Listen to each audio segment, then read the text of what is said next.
In yogic culture, silence is very significant.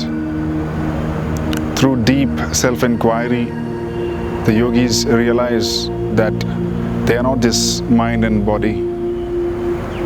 They realize this entire cosmic play is an illusion, constantly changing.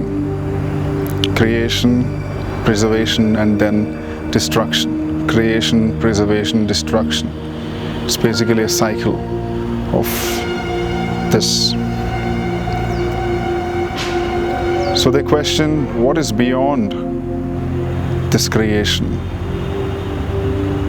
What is beyond all this constant change which this outer reality and the physical body is going through? Beyond this birth and death. They realize it's nothingness, it's void. So once they realize this, they start to become silent in the outer reality. They have nothing to speak because they realize they have to simply exist. Simply be part of this cosmic plan to simply exist, not get involved in this life.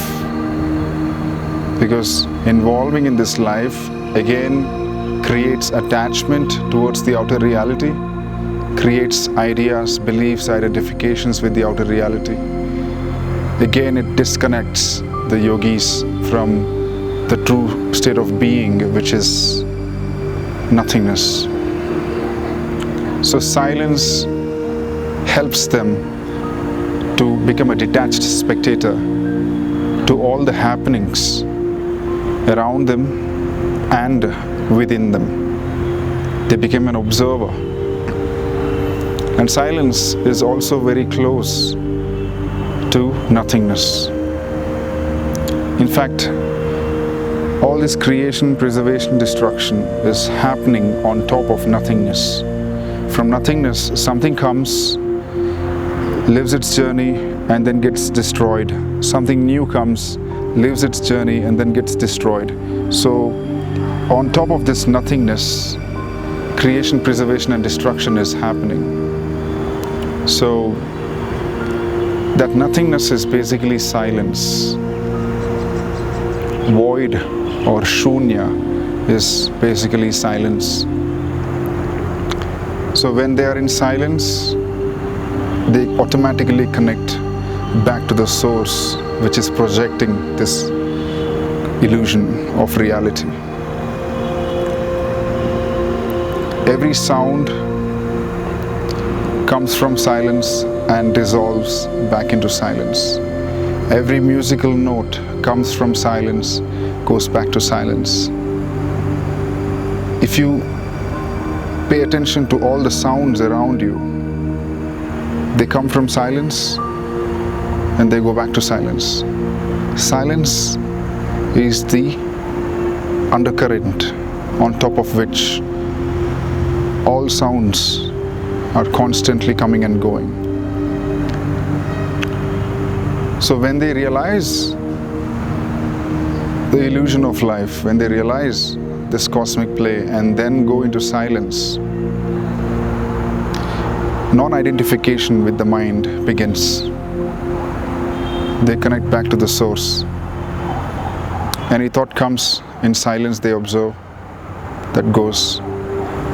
Another thought comes, strong emotion comes, they silently observe, it goes. So they are basically meditating in action. Ramana Maharshi says, there is nothing for you to achieve because you are your true state of being. You have just allowed your mind to consume you and create an illusion around you. So you have to simply exist.